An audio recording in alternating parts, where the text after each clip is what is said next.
families, and welcome to Lion Tales. It's the legacy way to read for 20 minutes each and every day. So we are back again, families, with our Lion Tale reboot for the fourth quarter. We are super excited to launch our Lion Tale weekly story series again. We miss you so much. I really miss our babies. But I'm excited that we're able to still connect with you virtually as we read our story for today. So I am going to kick off this series with Brooklyn Bailey and my beautiful niece Bella. And then from here on out, we'll have other family members, other faculty members, as well as other community members who will lean in and lead our weekly read aloud. So, kiddos, are you ready? Aww. Let's read. A long time ago, in a certain place in Africa, a small village lay across a river, and half a day's journey from a city where a great king lived.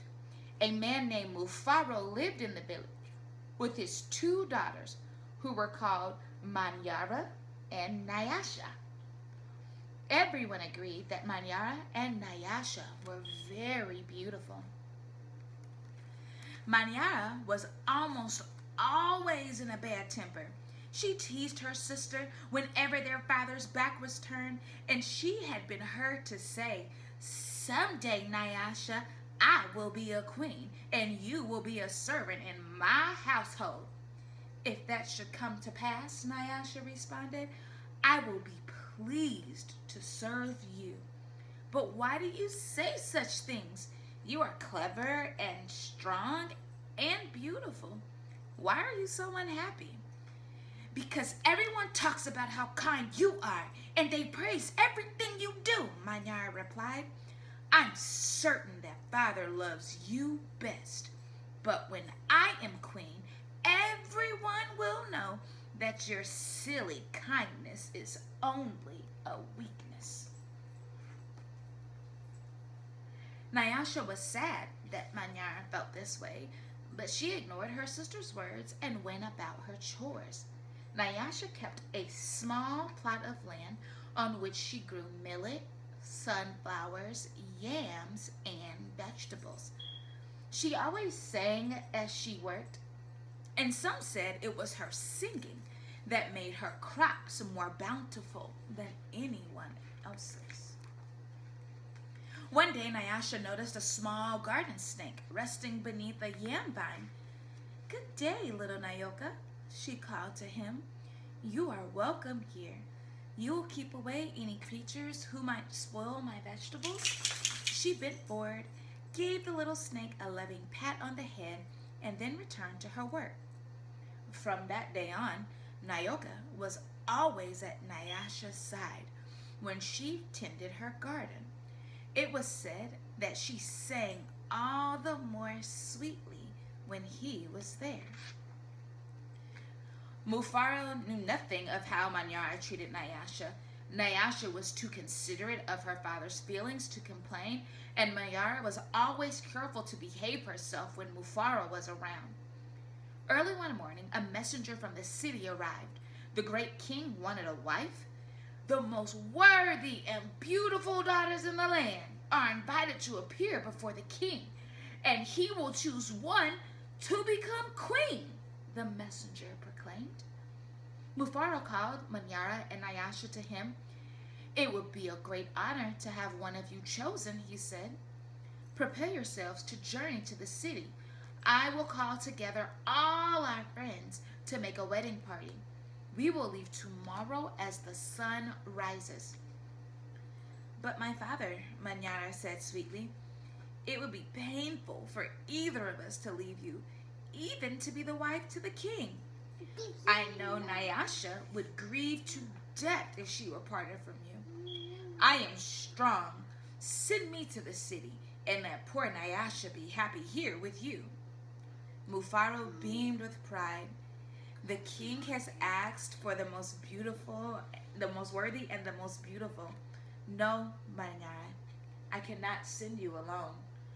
Only a king can choose between two such worthy daughters. Both of you must go. That night, when everyone was asleep, Manyara stole quietly out of the village. She had never been in the forest at night before and she was frightened, but her greed to be the first to appear before the king drove her on. In her hurry, she almost stumbled over a small boy who suddenly appeared standing in the path. "Please," said the boy, "I am hungry. Will you give me something to eat?" "I have brought only enough for myself," Manyara replied. "But please," said the boy, "I am so very hungry." "Out of my way, boy! Tomorrow I will become your queen. How dare you stand in my path?" After traveling for what seemed to be a great distance, Manyara came to a small clearing. There, silhouetted against the moonlight, was an old woman seated on a large stone. The old woman spoke. "I will give you some advice, Manyara. Soon after you pass the place where two paths cross, you will see a grove of trees. They will laugh at you. You must not laugh in return. Later, you will meet a man with his head under his arm. You must be polite to him." "How do you know my name? How dare you advise your future queen? Stand aside, you ugly old woman," Manyara scolded, and then rushed on her way without looking back. Just as the old woman had foretold, Manyara came to a grove of trees, and they did indeed seem to be laughing at her. "I must be calm," Manyara thought. "I will not be frightened." She looked up at the trees and laughed out loud. "I laugh at you, trees!" she shouted, and she hurried on. It was not yet dawn when Manyara heard the sound of rushing water. The river must be up ahead, she thought. The great city is just on the other side. But there on the rise, she saw a man with his head tucked under his arm. Manyara ran past him without speaking. "A queen acknowledges only those who please her," she said to herself. "I will be queen, I will be queen," she chanted as she hurried on toward the city. Nyasha woke at the first light of dawn. As she put her finest garments, she thought how her life might be changed forever beyond this day. "I'd much prefer to live here," she admitted to herself. "I'd hate to leave this village and never see my father or sing to little Nyoka again." Her thoughts were interrupted by loud shouts and a commotion from the wedding party assembled outside. Manyara was missing. Everyone bustled about, searching and calling for her. When they found her footprints on the path that led to the city, they decided to go on as planned. As the wedding party moved through the forest, brightly plumed birds darted about in the cool green shadows beneath the trees. Though anxious about her sister, Nyasha was soon filled with excitement about all there was to see. They were deep in the forest when she saw the small boy standing by the side of the path. "You must be hungry," she said, and handed him a yam she had brought for her lunch. The boy smiled and disappeared as quietly as he had come. Later, as they were approaching the place where the two paths crossed, the old woman appeared and silently pointed the way of the city. Nyasha thanked her and gave her a small pouch filled with sunflower seeds. The sun was high in the sky when the party came to the grove of towering trees. Their uppermost branches seemed to bow down to Nyasha as she passed beneath them. At last, someone announced that they were near their destination. Oh, it's pretty. Nyasha ran ahead and topped the rise before the others could catch up with her. She stood transfixed at her first sight of the city. "Oh, my father, a great spirit must stand guard here. Just look at what lies before us. I never in all my life dreamed there could be anything so beautiful." Arm in arm, Nyasha and her father descended the hill, crossed the river, and approached the city gate. Just as they entered... What happened to her? I don't know. Let's find out. Just as they entered through the great doors, the air was rent by piercing cries, and Mayara ran wildly out of the chamber at the center of the enclosure. When she saw Nyasha, she fell upon her, sobbing, "Do not go to the king, my sister. Oh, please, Father, do not let her go," she cried hysterically. There's a great monster there, a snake with 5 heads. He said that he knew all of my thoughts and that I displeased him. He would have swallowed me alive if I had not run. Oh, my sister, please, please don't go inside of that place. It frightened Nyasha to see her sister so upset. But leaving her father to comfort Manyara, she bravely made her way to the chamber and opened the door.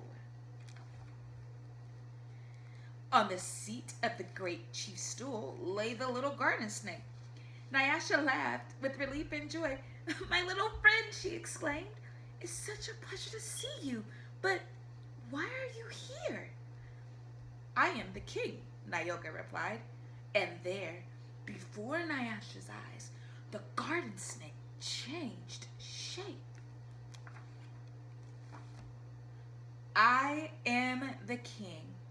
I am also the hungry boy with whom you shared a yam in the forest, and the old woman to whom you made a gift of sunflower seeds, but you know me best as Nyoka.